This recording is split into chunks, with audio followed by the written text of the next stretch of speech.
Ah. Oh, señor Newton, ¿cómo está? Sí, Mix. Lo estaba esperando justamente. Mira, la tengo esta pequeña propuesta. Mira, la combinación que hice un poco de configuración con la consola. Hice algunos inconvenientes interesantes, la verdad, con el teclado y algunas observaciones. Muchas gracias por el telescopio. No me lo iba a decir cómo se prende la luz. La luz. Aprieta este botón. Oh, interesante. Muchas gracias. Sí, no se preocupe. Mientras hace sus observaciones, aquí ya tenemos justo todo preparado. Ya hice el super ultra gran final. Ay, ya está. Las barras de oxígeno se me están bajando. Ay, ¿qué? ¿Se me están bajando? Nivel de oxígeno. El nivel de oxígeno del traje de Acetomix es del 13%. Ay, 13%, voy a cambiarlo.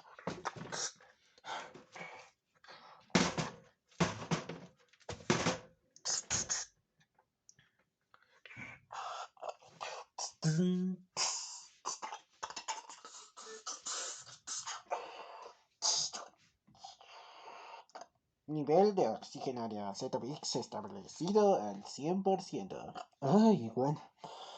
Que es una falta. Aún así, el de la habitación está bien. Por si nos quitamos el casco. Aún así, ya. Nada más falta poner el fondo musical. Gracias, Isaac Newton.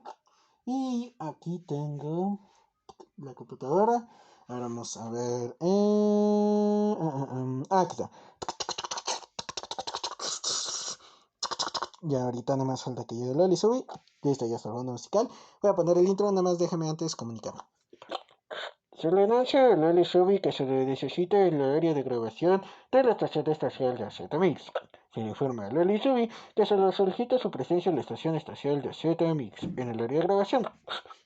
Ya está aquí. Espérame. Déjame darle acceso a Loli Subi, espérame. Ya puede pasar Loli Subi. Gracias, Acetamix. Listo. Ahora sí, que empiece Acetamix. Está bien, señorita. Todo perfecto. Ahora sí. ¿Quién va a decir el título de la conferencia? El señor Newton ya sabe que siempre lo hace él. Sí, será un placer. Ya, vamos a empezar. Qué bien que esta la dijimos fuera de cámara. 2 de la tarde. Se desbloqueó el dispositivo. Lista de reproducción. Anterior. Siguiente. Ahora sí. Tocar 2 veces. Acetamix presenta el super ultra gran final del audiolibro. La teoría del todo. Escrito por Stephen W. Hawkins en 2009. Conducción y efectos especiales de Asphalt XD.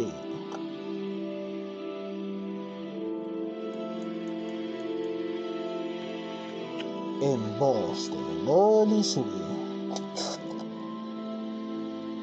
Con nuestro invitado siempre, el astrónomo, físico y matemático Isaac Newton.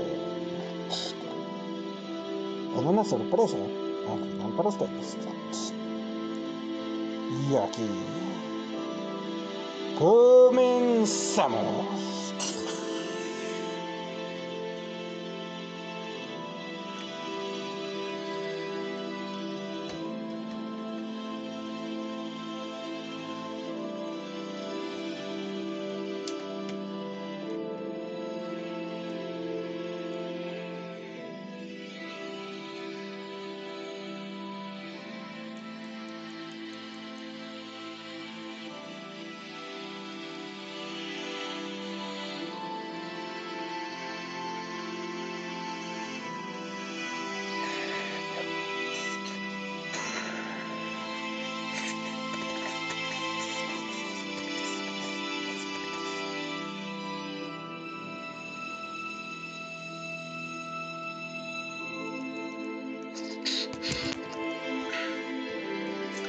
Hola amigos de AZ Mix, ¿cómo están? Espero que se encuentren muy bien. Pues, ¿qué creen? Sí, mixeros, este es el super ultra gran final de este grandiosa audiolibro que hemos estado leyendo de Stephen Hawking, Stephen W. Hawking, la teoría del todo. Porque justamente este fue uno de los propósitos de este gran científico, encontrar la teoría que explicara todo fenómeno físico en el universo. Y bueno, pues hemos estado recorriendo desde estas 7 conferencias, bueno, a lo largo de estas 6 conferencias, ya esta séptima, la última, pues cómo fue el trabajo de este Stephen Hawking, cómo primero en la primera conferencia, cómo fue la historia de la física anterior al siglo XX, yéndonos hasta los tiempos de los griegos, acompañando los principios del Renacimiento, cuando otra vez empezaba a tener importancia un poco más la astronomía, Galileo Galilei, Nicolás Copérnico. Entramos en el siglo XVI con las leyes de Kepler, siglo XVII con nuestro invitado justamente señor Newton, así la verdad. Y después en ese siglo XVII, chico, estuvimos también con nada más y nada menos que mis colaboradores, con Edmund Halley, sí señor. Y bueno, pues ya desde eso en siglo XIX, las revoluciones de los descubrimientos de varias partículas y del comportamiento, varias teorías en el siglo XIX. A principios del siglo XX, pues ya entramos en la segunda conferencia con la teoría de la relatividad general de Albert Einstein en 1915. Después el descubrimiento tanto del quark y de los protones y del núcleo atómico, al mismo tiempo que empezamos con la teoría cuántica de Max Planck. Al mismo tiempo también encontramos en la década de los 60 grandes avances en la cosmología, que es la ciencia que se dedica al estudio de la historia del universo y del universo en sí. Y bueno, pues ya después de eso, pues entramos en la tercera conferencia, cuando desde los años 60, pues empezamos con los principios de lo que serían las investigaciones de nuestro querido, Mr. Hiram B. Otis, el ministro de América, compró Canterville Tales. Todo el mundo tantito, le fallas dijo técnicas, que hay técnicas. era una gran necedad, porque la finca está... Y después, bueno, pues entramos en el trabajo de Stephen Hawking. En la tercera conferencia, cuarta conferencia, nos estuvo platicando cómo fueron, y quinta conferencia, cómo fueron sus trabajos sobre los agujeros negros, cómo los explicó, cómo en colaboración con bastantes de sus compañeros y pues de sus futuros alumnos, pues empezó la teoría de los agujeros negros, que bueno, actualmente sabemos que es completamente una realidad. Y ya por terminar, mixers, pues tenemos en la conferencia anterior, hablamos un poco sobre el tiempo, los diferentes tipos de tiempos y cómo se relacionan principalmente eso. Al igualmente que vimos cómo este científico grandioso, tan grandioso como yo, pues logró juntar dos de las grandes teorías del universo en una tesis doctoral: la relatividad general de Albert Einstein y la mecánica cuántica de Max Planck. Pero bueno, mixeros, pues ya viendo, haciendo un pequeño resumen de esto, pues esto es lo que hemos tratado a lo largo de esta grandiosa obra, como nos han explicado, cómo es la teoría del todo. ¿Existirá una teoría del todo? Pues es muy probable que este sea el título de esta conferencia, o no, o de ello trataremos a lo largo de esta. Pues para eso, pues quédese, ya que nos vamos a encontrar finalmente con cuáles son las conclusiones, como en cualquier experimento, de la teoría del todo. ¿Habrá teoría del todo? ¿Lo descubrió Stephen Hawking? ¿Logró uno de sus grandes sueños? Vamos a averiguarlo, pero mientras le saludo. ¿Cómo está Loli Subi en este super ultra gran final del audiolibro de la teoría del todo? Muy emocionada, Zetamix, y bueno, gracias por todo lo que se ha aprendido. Creo que ha habido algunos comentarios de personas del canal que están muy contentos por lo que se ha logrado de la información de esto. Bueno, pues ya está listo Loli Subi. ¿Cómo está, señorita? Se me olvidó saludarla. Hola, señor Isaac Newton. Bien, gracias. Aquí dando el mejor esfuerzo en la voz. Bueno, pues a ver si continuamos. ¿Y cuál es el siguiente subtítulo? Pues lo va a decir como lo he estado haciendo, nada más y nada menos que... No, el título el título de la conferencia número 7, el señor Isaac Newton. Sí, el señor Isaac Newton nos va a decir el título de la conferencia. Y es justamente el título de este libro. Y vamos a ver la conferencia número 7, la teoría del todo.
Conferencia número 7, la teoría del todo.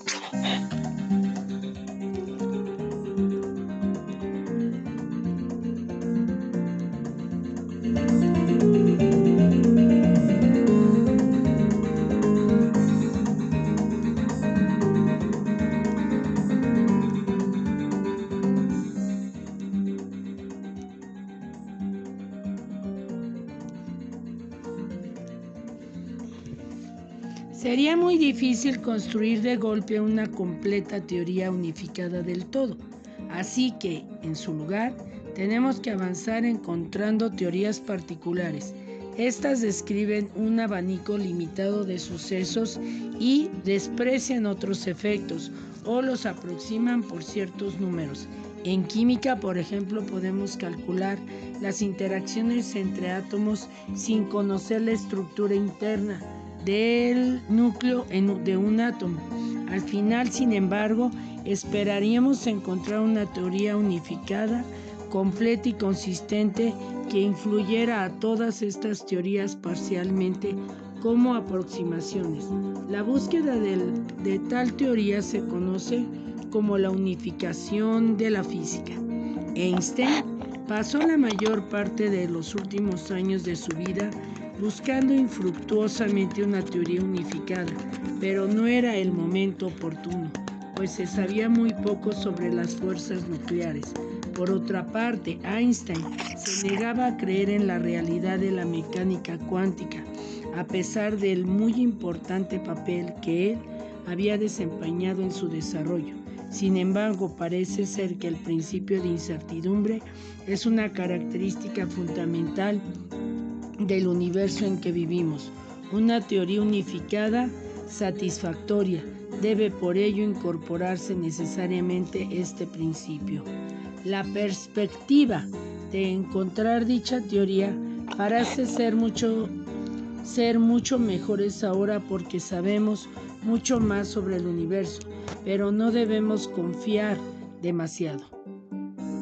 Ya hemos tenido falsos amaneceres. Al comienzo de este ciclo, por ejemplo, se pensaba que todo podría explicarse en términos de las propiedades de la materia continua, tal como la elasticidad y la conducción del calor. El descubrimiento de la estructura atómica y del principio de incertidumbre puso fin a ello. Luego, en 1928, Max Born dijo a un grupo de visitantes en la Universidad de Göttingen, Göttingen. Muchas gracias. Ecuador. La física, tal como la conocemos, se terminaría en 6 meses. Su confianza se basaba en el descubrimiento reciente de la ecuación de Dirac, que gobernaba el comportamiento de electrones. Se pensaba que una ecuación similar gobernaría el comportamiento del protón, que era la única otra partícula entonces conocida, y eso sería el final de la física teórica. Sin embargo, el descubrimiento del neutrón y de las fuerzas nucleares lo desmintió con fortunidad. Tras decir esto, siguió creyendo que hay base para un prudente optimismo sobre la posibilidad de que ahora estemos próximos al final de la búsqueda de las leyes definitivas de la naturaleza. De momento, tenemos varias teorías parciales. Tenemos la relatividad general, la teoría parcial de la gravedad, las teorías parciales que gobiernan las fuerzas débil, fuerte y electromagnética. Las tres últimas pueden combinarse en las denominadas teorías de la gran unificación. Estas no son totalmente satisfactorias porque no incluyen la gravedad. La dificultad principal para encontrar una teoría que unifique la gravedad como las demás fuerzas es que la relatividad general es una teoría clásica. Es decir, no incorpora el principio de incertidumbre de la mecánica cuántica. Por el contrario, las otras teorías parciales dependen de la mecánica cuántica de un modo esencial. Por lo tanto, un principal paso necesario es combinar la relatividad general con el principio de incertidumbre. Como hemos visto, esto puede tener algunas consecuencias notables, como los agujeros negros. Que no sean tan negros y que el universo sea completamente autocontenido y sin fronteras. El problema es el principio de incertidumbre. Implica que incluso el espacio vacío está lleno de pares de partículas, antipartículas virtuales. Estos pares tendrían una energía infinita. Esto significa que la atracción gravitatoria curvaría el universo hasta un tamaño infinitamente pequeño, de manera bastante parecida a infinitos en que aparecerían absurdos se da el de las demás teorías cuánticas. Sin embargo, en otras teorías los infinitos pueden cancelar por un proceso denominado renormalización. Esto implica ajustar las masas de las partículas, las intensidades de las fuerzas en la teoría en una cantidad infinita. Aunque esta técnica es basada dudosa matemáticamente, parece funcionar en la práctica. Se ha utilizado para predicciones que concuerden con las demás con un extraordinario grado de exactitud. La renormalización, sin embargo, tiene una serie desventaja desde el punto de vista de encontrar una teoría completa. Cuando se resta infinito de infinito, la respuesta puede ser cualquier cosa que uno no quiera. Esto significa que los valores reales de las masas y las intensidades de la fuerza no pueden predecir a partir de la teoría. En su lugar tienen que escoger para que encajen con las observaciones. En el caso de la relatividad general, solo puede ajustarse dos cantidades: la intensidad de la gravedad y el valor de la constante cosmológica. Pero ajustar esta no es suficiente para eliminar todos los infinitos. Por lo tanto, tenemos una teoría que parece predecir que ciertas magnitudes con la curvatura del espacio-tiempo son en realidad infinitas. Pese a estas magnitudes, puede observarse sus medidas dan valor perfectamente infinitos. En un intento de superar este problema, en 1976 se sugirió una teoría denominada supergravedad. En realidad, esta teoría era simplemente la relatividad general con algunas partículas adicionales. En relatividad general puede considerarse que la portadora de la fuerza gravitatoria es una partícula de spin 2 llamada gravitón. La idea era añadir algunas otras nuevas partículas de spin 3-2, 1 y 1-2 y 0. En cierto sentido, todas estas partículas podrían considerarse como aspectos diferentes de la misma superpartícula. Los pares virtuales partícula y antipartícula del spin 1-2 y 3-2 tendrían energía negativa. Estas tenderían a cancelar la energía positiva de los pares virtuales de partículas de spin 0,1 y 2. De esta manera, muchos de los posibles infinitos se cancelarán, pero se sospechará que podrían seguir quedando algunos. Sin embargo, los cálculos necesarios para descubrir si quedaban infinitos sin cancelar eran tan largos y difíciles que nadie estaba preparado para emprenderlos. Incluso valiéndose de un ordenador, se estimaba que se tardaría al menos 4 años. Había una probabilidad muy alta de cometer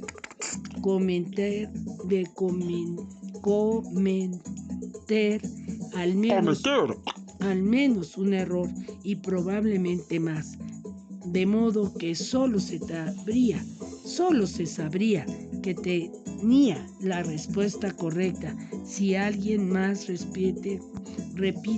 repetía el cálculo y obtenía la misma respuesta. Eso no parecería muy probable. Debido a este problema, hubo un cambio de opinión a favor de lo que se denomina teorías de cuerdas. En estas teorías, los obstáculos básicos no son partículas que ocupan un solo punto en el espacio.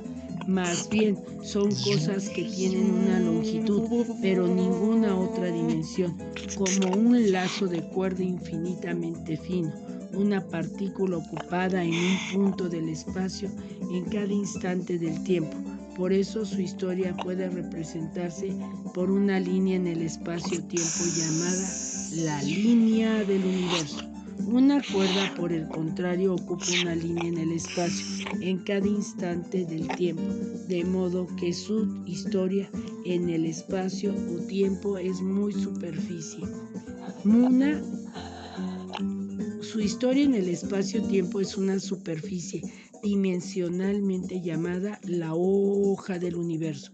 Cualquier punto de dicha hoja de universo puede describirse por 2 números, uno que especifica el tiempo y el otro el que especifica la posición del punto en la cuerda. La hoja del universo de una cuerda es un cilindro o tubo. Una sección transversal del tubo es un círculo que representa la posición de la cuerda en un instante particular. 2 trozos de cuerda pueden unirse para formar una sola cuerda. Es como la unión de las 2 perneras en unos pantalones. Analógicamente. Sí, a los radioescuchas de AZMIX les pido un poquito de paciencia porque tengo mi lengua medio enredada. Entonces quedamos que es Lógicamente. un único trozo de cuerda puede dividirse en 2 cuerdas. En las teorías de cuerda, lo que previamente se consideraba partículas se imaginan ahora como cuerdas que viajan a lo largo de la cuerda, como ondas en un tendedero. La emisión a absorción de una partícula por otra corresponde a la división o a la unión de cuerdas. Por ejemplo, la fuerza gravitatoria del Sol sobre la Tierra corresponde a un tubo en forma de H. La teoría de cuerdas es, en cierto sentido, muy parecida a la fontanería. Las ondas de 2 lados verticales de la H mayúscula corresponden a las partículas en el Sol y la Tierra, y las ondas en la barra horizontal corresponden a la fuerza gravitatoria que viaja entre ellos. La teoría de las cuerdas tiene una historia curiosa. Originalmente fue inventada a finales de la década de 1960 en un intento de encontrar una teoría para descubrir la fuerza fuerte. La idea era que partículas con el protón y el neutrón podrían considerarse como ondas en una cuerda. Las fuerzas fuertes entre las partículas correspondían a trozos de cuerda que iban entre otros trozos de cuerda, como en una telaraña. Para esta teoría, diría el valor observado de la fuerza fuerte entre partículas, las cuerdas tenían que ser como bandas elásticas, con una tensión de unas 10 toneladas. ¿Me pueden ayudar a estos nombres, por favor? Dice, en 1974, Joel, luego su apellido es S-C-H-E-R-K, Schwartz. y John S-C-H-W-A-R-Z. Schwartz. Publicaron un artículo en el que demostraban que la teoría de cuerdas podía describir la fuerza gravitatoria, pero solo si la tensión de la cuerda fuera mucho mayor, unas 10 a la 39 toneladas. ¡Wow! Las predicciones de la teoría de cuerdas serían exactamente las mismas que la relatividad general en escalas de longitud normales, pero diferencian a distancias muy pequeñas, menos que 10 a la menos 33 centímetros. No obstante, su trabajo no recibió mucha atención porque precisamente en esa época la mayoría de la gente abandonó la teoría de las cuerdas original de la fuerza fuerte. Voy a repetir un apellido. C-S-S-C-H-E-R-K. Shark. Murió en trágicas circunstancias. Padecía diabetes. Entró en un coma cuando no había nadie para ponerle una inyección de insulina. De modo que S-C-H-W-A-R-Z Schwartz. quedó prácticamente solo a la hora de defender la teoría de cuerdas, pero ahora con un valor propuesto mucho más alto de la tensión de la cuerda. Parecía haber dos razones para el subsidio resurgimiento del interés por la teoría de las cuerdas en 1984. Una era que no se estaba avanzando mucho hacia la demostración de que la supergravedad era infinita o que podíamos explicar los tipos de partículas que observamos. La otra fue la publicación de un artículo de John S-C-H-W-A-R-Z Schwartz. y Mike Green, que demostraban que la teoría de cuerdas podría explicar la existencia de partículas que tenían una quiralidad surda incorporada con algunas de las partículas que observamos. Cualesquiera que fueran las razones, muchas personas pronto empezaron a trabajar en la teoría de cuerdas. Se desarrolló una nueva versión, la denominada cuerda heterótica. Parecía que esta podría explicar los tipos de partículas que observamos.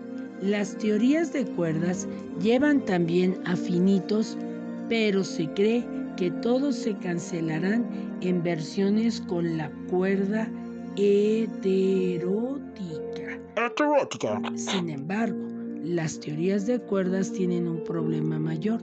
Solo parecen ser consistentes si el espacio-tiempo tiene o 10 o 26 dimensiones en lugar de 4 habituales. Por supuesto, dimensiones espaciales temporales extras son un tópico en la ciencia ficción. De hecho, son casi una necesidad.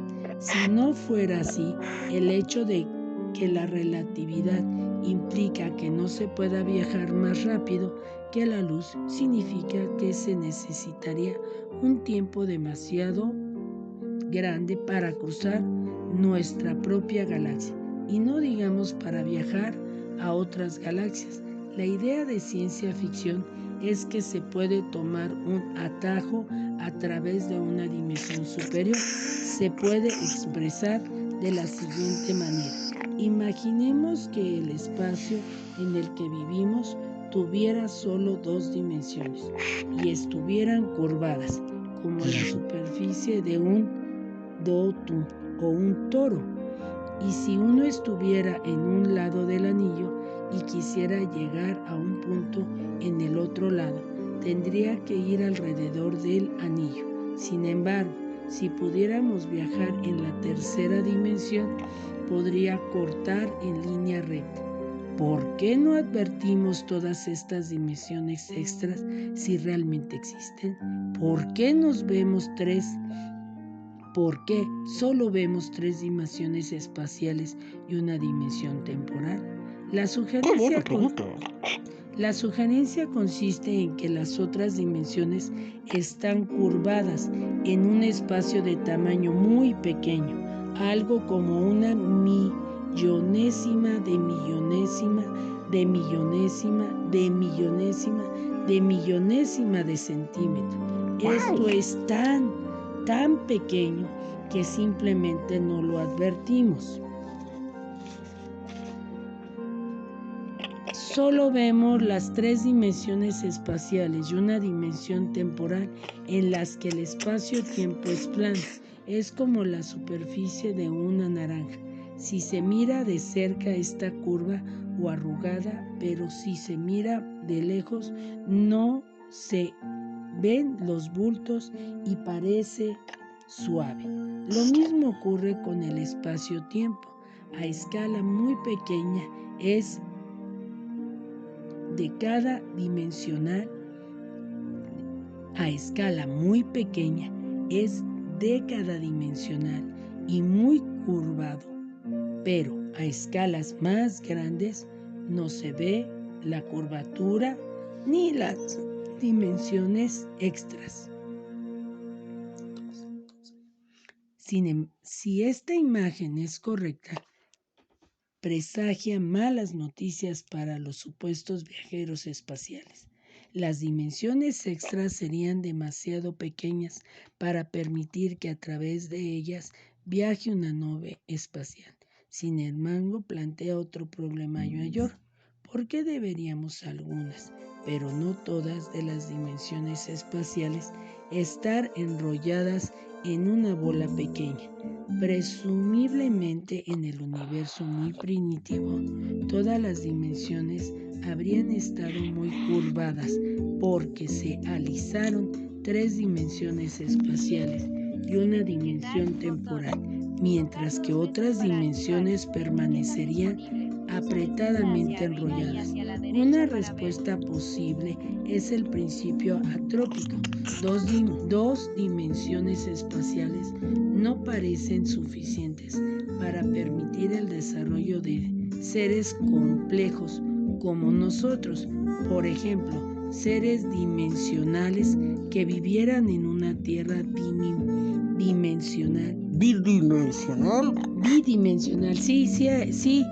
Tierra, ¿cómo dijeron ustedes? Bidimensional. ¿Tierra qué?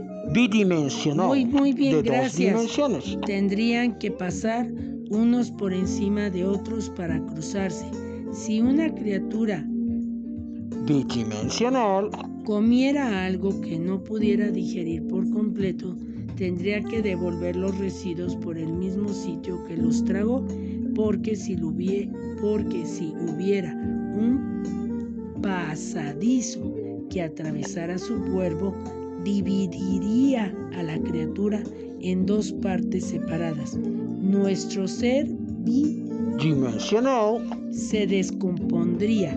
Análogamente, es difícil ver cómo podría haber una circulación de la sangre en una criatura bidimensional. También habría problemas con más de las 3 dimensiones espaciales. La fuerza gravitatoria entre dos cuerpos decrecería más rápidamente con la distancia de lo que hace en 3 dimensiones. La importancia de esto es que las órbitas de los planetas, como la Tierra alrededor del Sol, serían inestables. La misma perturbación de una órbita circular, como la que provocaría la atracción gravitatoria de otros planetas, haría que la Tierra se moviese en espiral alejándose o acercándose al Sol, o nos congelaríamos o nos quemaríamos. De hecho, el propio comportamiento de la gravedad con la distancia significa que también el Sol sería inestable, o bien se desharía o bien colapsaría para formar un agujero negro. En cualquiera de los dos casos no sería de mucha utilidad como fuente de calor y de luz para la vida en la Tierra. A una escala más pequeña, las fuerzas eléctricas que hacen que los electrones orbiten alrededor del núcleo en un átomo se comportarían de la misma manera que las fuerzas gravitatorias. Así los electrones o bien escaparían del átomo o bien caerían en el espiral hacia el núcleo. En cualquiera de los dos casos no podríamos tener átomos como los que conocemos. Parece claro que la vida, al menos tal como la conocemos, solo puede existir en regiones del espacio-tiempo en las que 3 dimensiones espaciales y una temporal no están muy desarrolladas. Esto significaría que se podría apelar al principio antrópico, siempre que se pudiera demostrar que la teoría de cuerdas permite al menos que haya regiones así en el universo. Y parece que, de hecho, la teoría de cuerdas permite tales regiones. Puede haber muy bien otras regiones del universo u otros universos. Cualquier cosa que eso pueda significar, en lo que todas las dimensiones estén muy desarrolladas o en las que más de 4 dimensiones sean aproximadamente planas, pero en tales regiones no habría seres inteligentes para observar el diferente número de dimensiones efectivas. Aparte de las cuestiones de números de dimensiones que parecen tener el espacio-tiempo, la teoría de cuerdas plantea otros problemas que deben resolverse antes de que puedan ser aclamada como la definitiva teoría unificada de la física. Aún no sabemos si todos los infinitos se cancelan mutuamente o cómo se relacionan exactamente las ondas en la cuerda con los tipos concretos de partículas que observamos. De todas formas, es probable que en los próximos años se encuentren respuestas a estas preguntas y que a finales del siglo conozcamos si la teoría de cuerdas es realmente tan esperada teoría unificada de la física. ¿Puede haber realmente una teoría unificada de todo? ¿O solo estamos persiguiendo un espejismo? Parece haber 3 posibilidades. Posibilidad número 1. ¿Existe realmente una teoría unificada completa que descubriremos algún día si somos suficientemente inteligentes?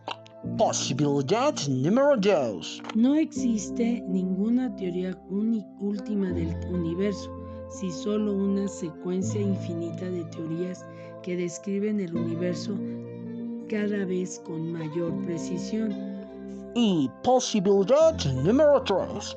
No hay ninguna teoría del universo. Los sucesos pueden predecirse más allá de cierta medida. sino que ocurren de una manera aleatoria y arbitraria. Algunos defenderíamos la tercera posibilidad sobre la base de que si hubiese un conjunto completo de leyes, eso limitaría la libertad de Dios para cambiar de idea, para intervenir en el mundo. Es un poco como la vieja paradoja. ¿Puede Dios hacer una piedra tan pesada que Él no pueda levantarla? Pero la idea de que Dios pueda querer cambiar de idea es un ejemplo de la falacia señalado por San Agustín, que imaginar a Dios como un ser que existe en el tiempo. El tiempo es una propiedad solo del universo que Dios creó. Presumiblemente, Él sabe lo que Él pretendía cuando Él lo creó. Con la llegada de la mecánica cuántica, hemos entendido que los sucesos no pueden predecirse con completa exactitud, sino que siempre hay un grado de incertidumbre. Si quisiéramos, podríamos atribuir esta aleatoria a la intervención divina, pero sería un poco de inversión muy extraña si no hay ninguna prueba de que esté dirigida hacia un propósito. De hecho, si lo estuviéramos, no sería aleatoria. Modernamente hemos eliminado, en efecto, la tercera posibilidad, redefiniendo el objeto de la ciencia.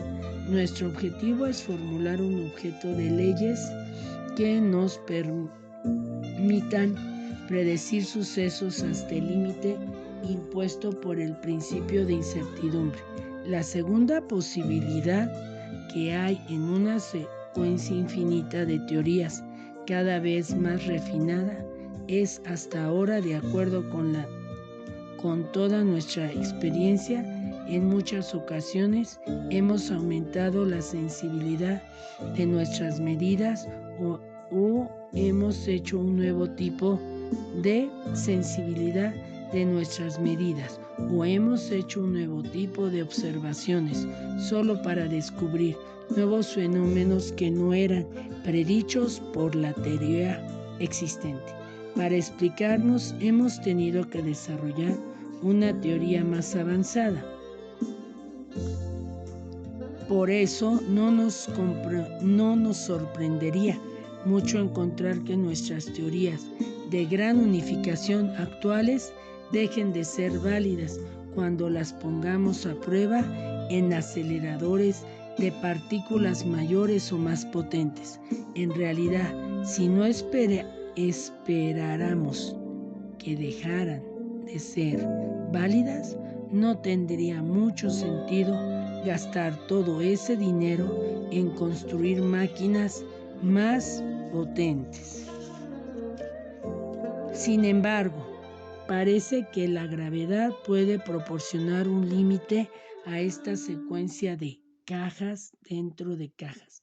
Si estuviera una partícula con una energía por encima de lo que se denomina la energía de Planck, que es 10 a la 9, no sé si me ayuden a leer esta unidad, dice 10 a la 19 y luego está una G mayúscula, una E minúscula y una B de vaquita mayúscula.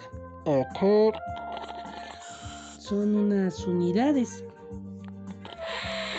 Sería 10 elevado a la 16. Las letras parecen como si fueran unidades más pequeñas. Eso parece.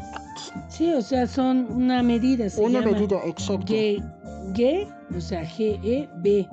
¿Sí? Su masa estaría tan concentrada que se aislaría del resto del universo y formaría un pequeño agujero negro.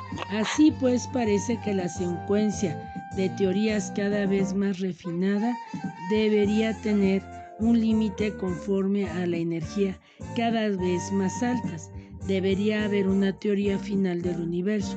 Por supuesto, la energía de Planck está muy lejos de las energías del orden de un GeV, que son las máximas que podemos producir en laboratorios en la actualidad.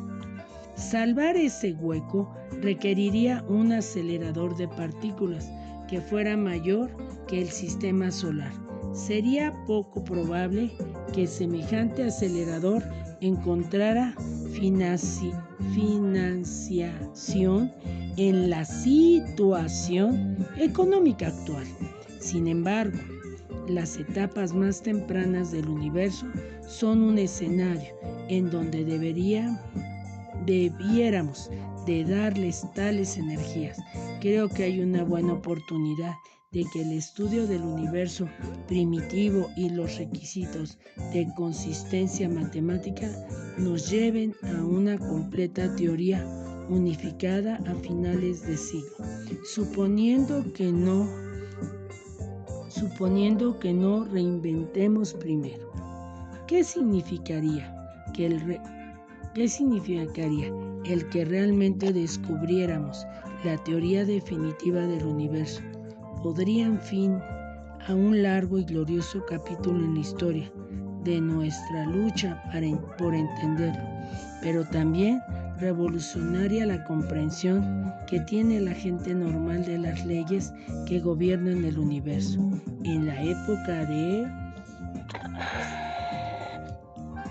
En mi época de Isaac Newton, era posible que una persona educada tuviera una idea de la totalidad del conocimiento humano, en efecto, al menos en líneas generales, pero después entonces el ritmo del desarrollo de las ciencias lo ha hecho imposible. Se ha ido cambiando sin cesar las teorías para dar cuenta de nuevas observaciones. Nunca era adecuado dirigirlas o simplificarlas para que la gente común y corriente pudiera entenderlas. Había que ser muy especialista e incluso solo se podía esperar tener una idea adecuada de una pequeña porción de las teorías científicas. Posteriormente, la velocidad del progreso fue tan rápida que lo que se aprendía en la escuela o en la universidad estaba siempre un poco pasado de moda.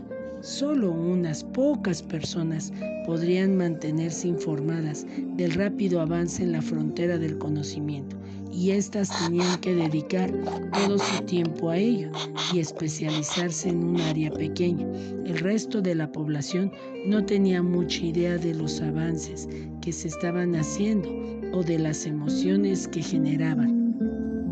El señor Isaac Newton es un científico que nos puede comprobar de esto, ¿verdad, señor? Por supuesto, en nuestros tiempos, la verdad, les platiqué un poco. Cuando yo era más un estudiante en la Universidad de Cambridge, pues realmente yo era uno de los pocos que me dedicaba todo el tiempo a investigar. Realmente todo el tiempo me dedicaba a investigar. Me encerraba en mi granero, en mi granja de mi familia, los Newton, justamente, a investigar. Pues realmente eso fue lo que me hizo descubrir tantas cosas como el cálculo diferencial, el cálculo integral, la teoría de la gravitación universal, la teoría de los colores, al mismo tiempo que basar las bases de muchas de las teorías que ahorita estamos viendo ya más avanzadas, y realmente sí éramos muy contados los afortunados que teníamos con la educación para eso.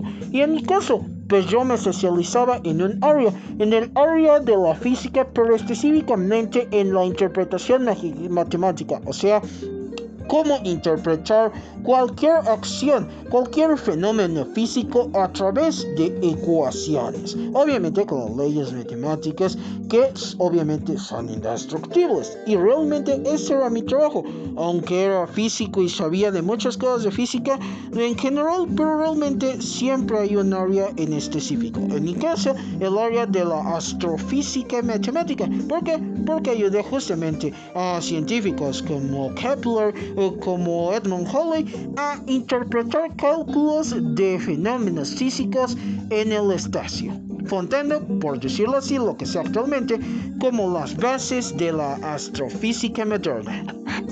Muchísimas gracias. Continuemos con el siguiente párrafo. Continuemos. Y dice así: hace 70 años, si hay que creer a Eddington, solo 2 personas entendían la teoría de la relatividad general. Hoy en día, decenas y miles de licenciados universitarios lo entienden y muchos millones de personas están al menos familiarizados con la idea. Si se descubriera una completa teoría unificada, sería solo cuestión de tiempo el que se fuera dirigida y simplificada de la misma manera.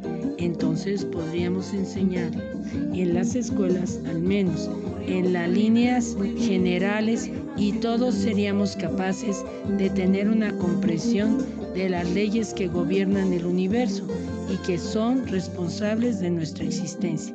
En cierta ocasión, Einstein planteó la siguiente pregunta: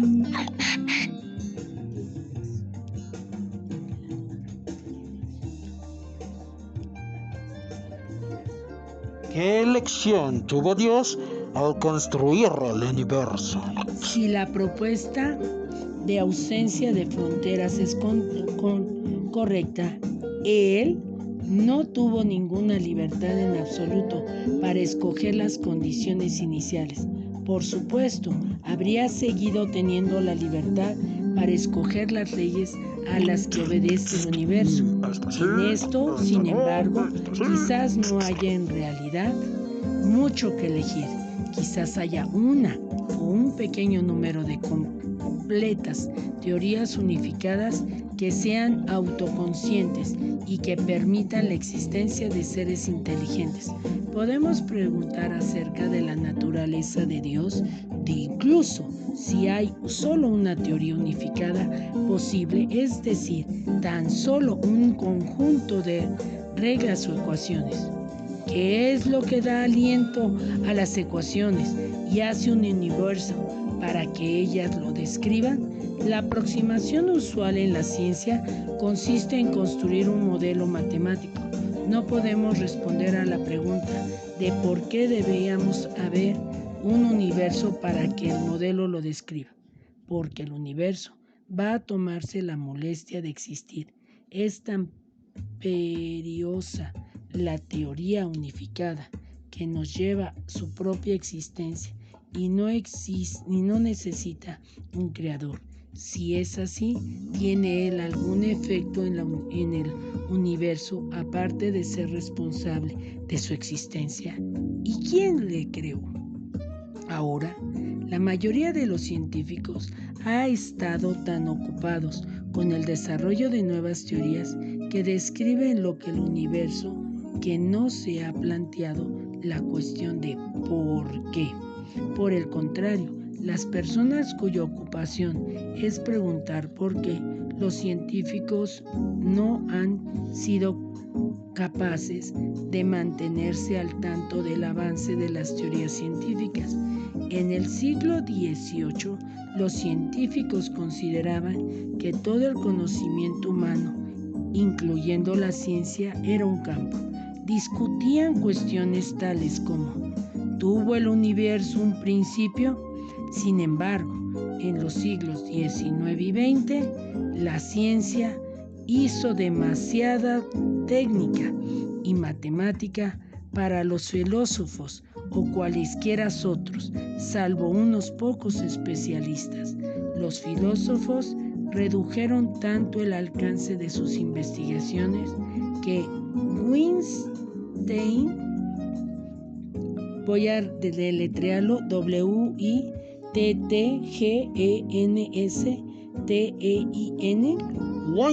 Wittgenstein, el más famoso filósofo de este siglo, dijo: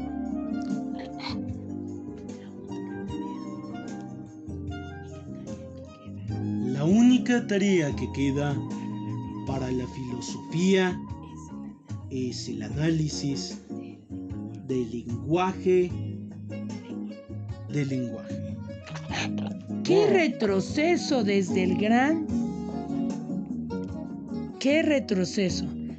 la gran tradición de la filosofía de Aristóteles a Kant?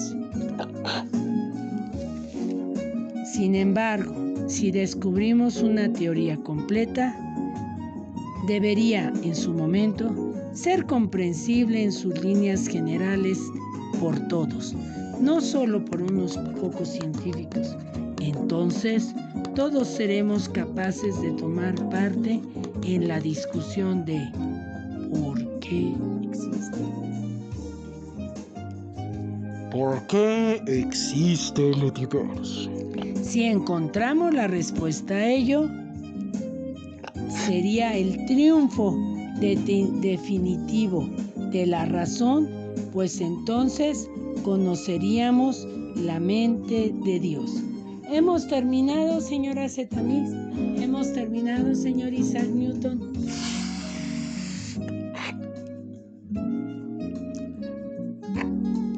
No sé, ¿qué quieran? ¡Oh! Impresionante libro, impresionante final. Si lo conocemos todo, conoceremos absolutamente todo. Y como yo creí en algún tiempo, el conocimiento no tiene que ser solo para unos cuantos, tiene que ser generalizado y todo el mundo tenemos que saber absolutamente todo, absolutamente de todo, porque también en algunas ocasiones lo podemos necesitar.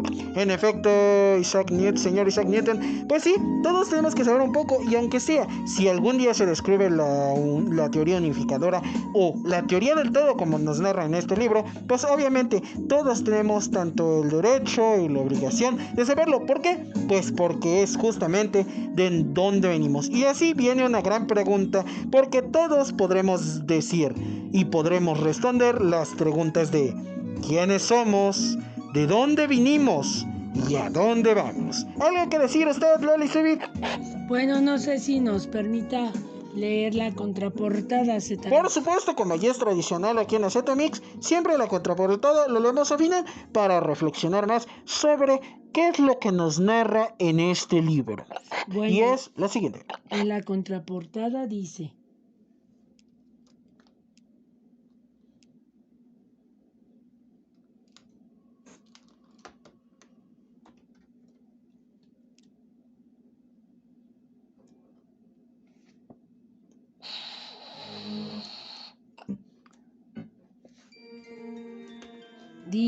en la contraportada dice, de bolsillo ensayo, un libro exquisito, en definitiva, auténtica poesía del infinito.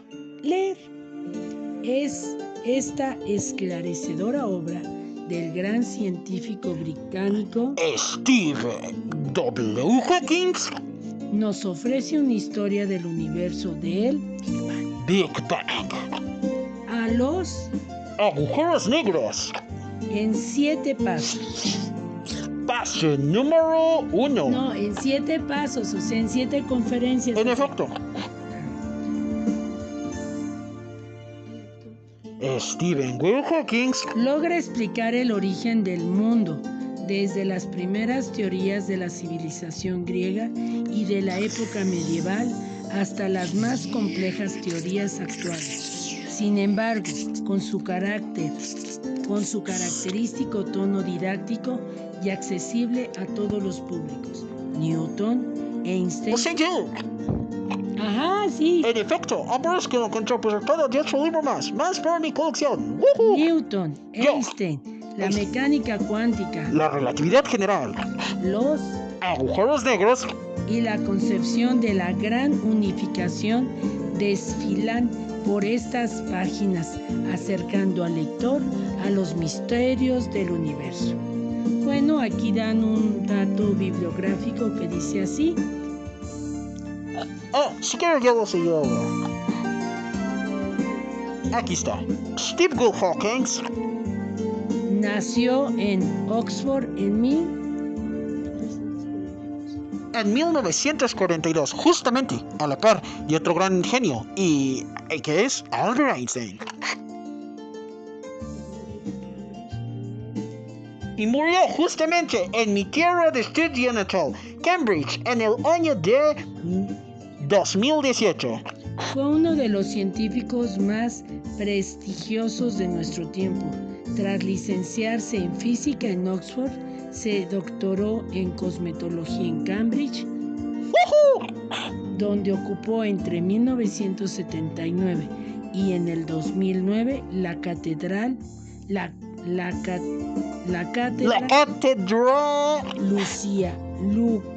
Lucasiana de la Universidad de Cambridge de matemáticas.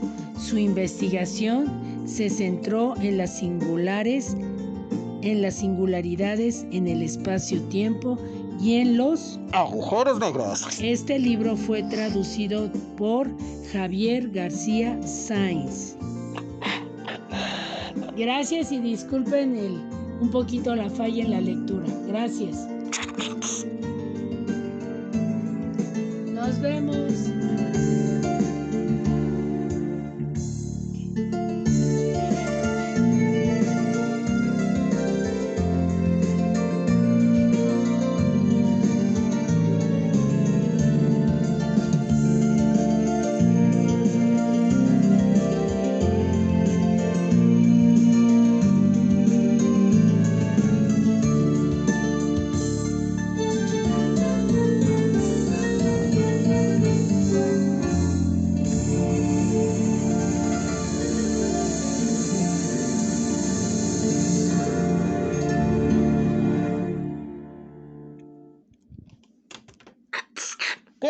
Hemos terminado. Terminé la transmisión y no les dije las noticias de los amigos del canal. A ver, espérame tantito.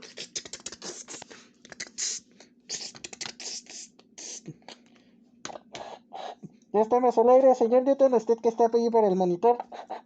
Sí, ya volvemos al aire. Hola mixeros, bueno pues nada más mencionándoles, muchísimas gracias por habernos acompañado en este grandioso audiolibro desde la estación de Azetamix. Ya me quito el casco porque ya me estaba asfixiando un poco. Y bueno, pues nada más muchísimas gracias por estar con nosotros. Y bueno, pues recordarán que yo les dije que era un día especial para un integrante del canal y que justamente al terminar este libro, bueno, pues íbamos a mandarle una felicitación, nada más y nada menos. Ahora sí les revelo, ayer fue el cumpleaños del abuelo Azetamix, que bueno, justamente fue por la cuestión que tuvimos que volver a la tierra, ya que anduvimos ahí celebrando un rato. Incluso el señor Isaac Newton en efecto estuvo por ahí. Sí, estuvimos celebrando. Y bueno, pues para finalizar este grandioso audiolibro, pues antes no se olvide darle like y suscribirse al canal. Ahorita le vamos a hacer una sorpresa, darle like y suscribirse al canal, al igual que compartirlo para llegar a mucho más gentes y expandirnos como le hace el universo a lo largo del espacio-tiempo. Y bueno, pues ahora sí, mixeros, pues vamos a hacer lo que hicimos ese día. Y justamente aquí tengo la grabación. Ahora sí, 3, 2, 1.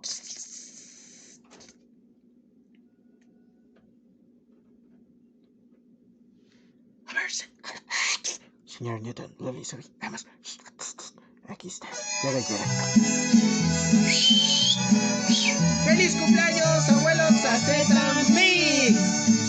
Y juntos así les cantamos Shoes mañanitos como llamose.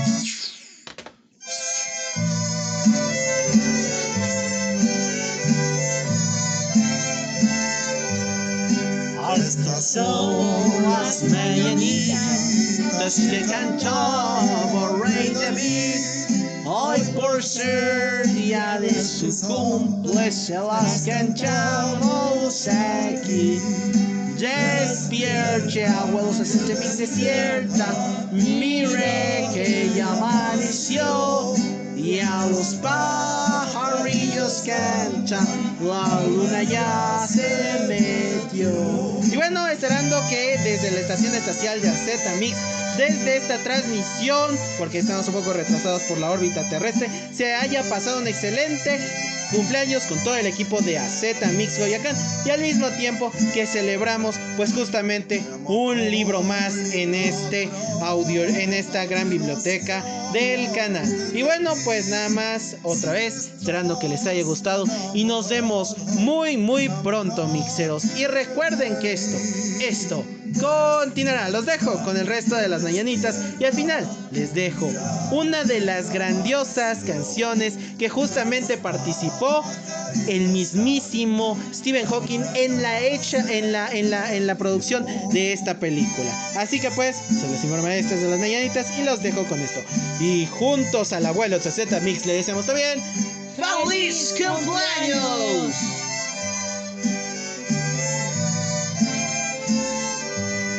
Si el sereno de la esquina me quisiera hacer favor de apagar su linternita mientras que pasa mi amor, despierta, mi bien, despierta, mira que ya amaneció, ya los pajarillos cantan, la luna ya se metió.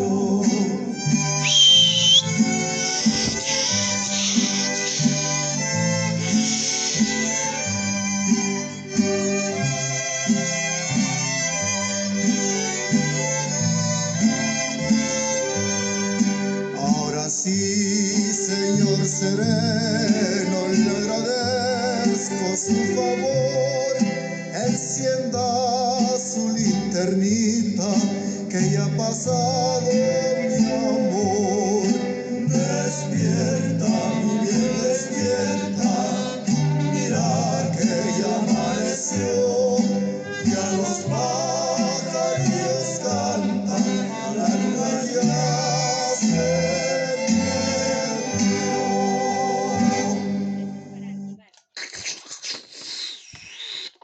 Ahora les venimos a dar algunos datos curiosos sobre Stephen Hawking W. Will Hawkins.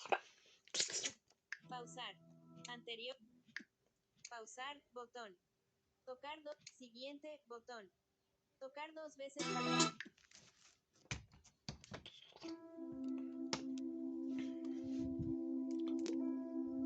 Stephen Hawking, como extra, apoyó en la producción de una de las grandiosas películas que explica justamente la unificación del universo. Cómo puede funcionar tanto la relatividad general como la cuántica, una teoría para descubrir la famosa y ansiada gravedad cuántica.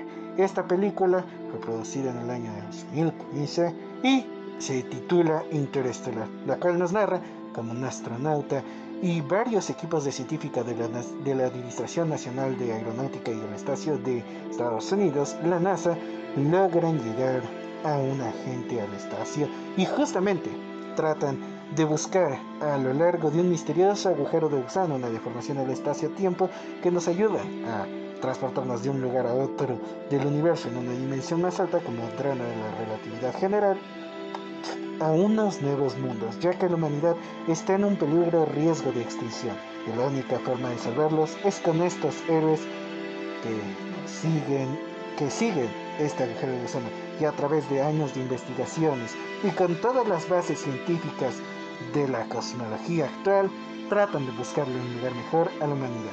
Stephen Hawking se apoyó en esta producción con todo el ámbito científico, con la simulación, tanto del agujero negro que aparece en la película, entre varios efectos. Y obviamente su investigación está entregada en esta película, ya que aquí narra todo su trabajo de su tesis doctoral sobre agujeros negros. A continuación les dejo el tema Interestelar. Nos vemos, mixeros, muy pronto. Y recuerden que esto continuará. Y como dirían en esta película, recuerden que lo que va a pasar y nos va a afectar tanto a ti y a mí. Ley de Murphy.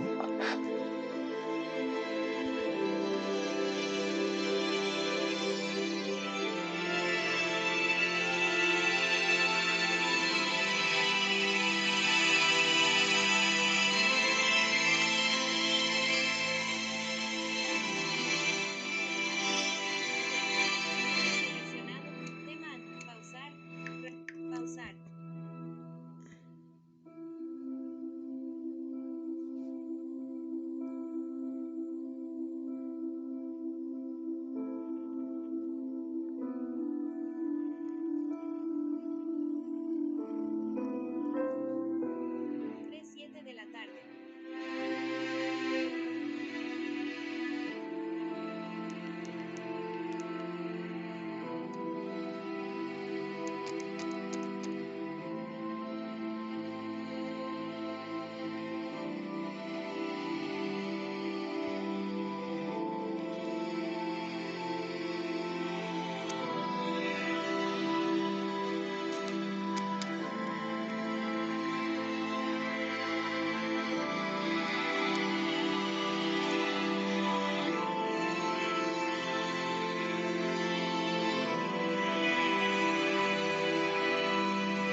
¡Wow! ¡Qué gran final, señor Newton! Sí, la verdad, muy interesante. Muchísimas gracias por la invitación. Esta estación especial está bastante interesante. Me encanta mucho estar con ustedes. Sí, señor Newton. Y bueno, pues ya próximamente aquí se estaré. Cuando guste, ya sabe, esta es su casa de Z-Mix. Y puede llamarnos a través de la máquina del tiempo que tenemos de Z-Mix. Sí, la verdad, será un verdadero placer. Bueno, pues nada más. Ahora sí, nos vemos pronto, señor Newton. Sí, así que Mix, bueno, yo voy a quedar aquí con la observación.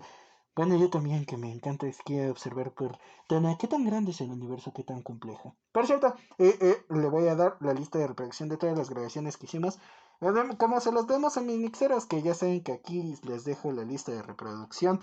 Pero bueno, que puedan, por si algún día quieren consultar nuevamente este audiolibro, pues aquí está en las 7 conferencias con este super ultra gran final especial para los SMX. Y bueno, pues nada más. Yo, bueno, pues me retiro tantito. Isaac Newton, bueno, me voy aquí a un lado de usted para interrumpirlo tanto porque la verdad sí me encanta estar observando las estrellas. ¿Qué tantos misterios se esconderán allá afuera? Oh, sí, como dirían, probabilidades infinitas de todo. Exacto, pero algún día seguiremos con esos infinitos y llegaremos a finitos, como diría Stephen Hawking. Oh, excelente reflexión. Muy buena reflexión.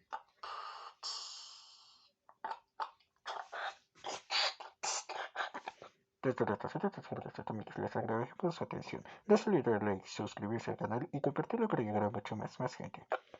Al igual que seguirnos en nuestras redes sociales, Sebastián Alberto en Facebook y el correo electrónico sebasmi2304@gmail.com o en la cajita de comentarios.